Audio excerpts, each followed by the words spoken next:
Thank you, Chairman Graham, Ranking Member Blumenthal, and members of the committee. At last month's hearing, I spoke about the role internet platforms play in supporting democracy, keeping people safe, and upholding fundamental values like free expression.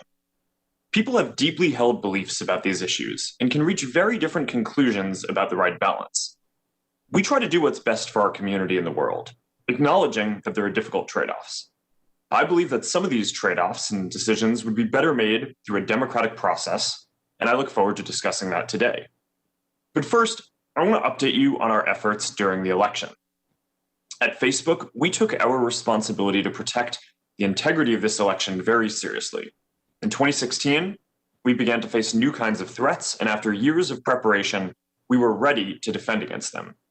We've built sophisticated systems to protect against election interference that combine artificial intelligence, significant human review, and partnerships with the intelligence community, law enforcement, and other tech platforms. We've taken down more than 100 networks of bad actors who are trying to coordinate and interfere globally. We established a network of independent fact-checkers that covers more than 60 languages. We made political advertising more transparent on Facebook than anywhere else, and including TV, radio, and email. And we introduced new policies to combat voter suppression and misinformation.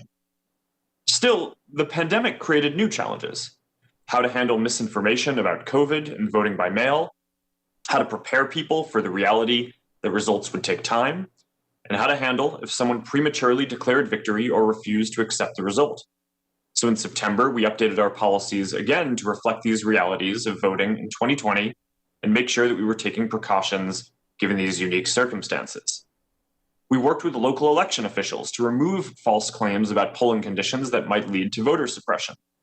We partnered with Reuters and the National Election Pool to provide reliable information about results. We attached voting information to posts by candidates on both sides and additional contexts to posts trying to delegitimize the outcome. We locked down new political ads in the week before the election to prevent misleading claims from spreading when they couldn't be rebutted. We strengthened our enforcement against militias and conspiracy networks like QAnon to prevent them from using our platforms to organize violence or civil unrest.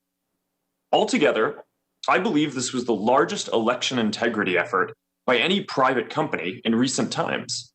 This is what people expect of us.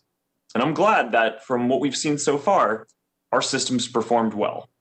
But election interference remains an ongoing threat that will never fully be solved, so we continue to improve with each election. But our integrity work is really only half the story. We also ran an unprecedented civic engagement program to encourage people to take part in our democracy.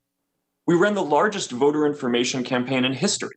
140 million people visited our voting information center, including more than 33 million on election day alone. We estimate that we helped more than 4.5 million people register to vote and helped states recruit 100,000 poll workers. This was done in a transparent and nonpartisan way as part of our ongoing commitment to supporting the civic process. And on top of these efforts by Facebook, my wife Priscilla and I personally donated $400 million to support election officials around the country in making sure that they had the infrastructure they needed to enable everyone to vote safely during this pandemic.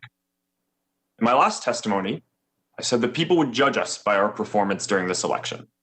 And I believe that the full story is not only how we handled bad behavior on our platforms, but also how we encouraged civic engagement more broadly.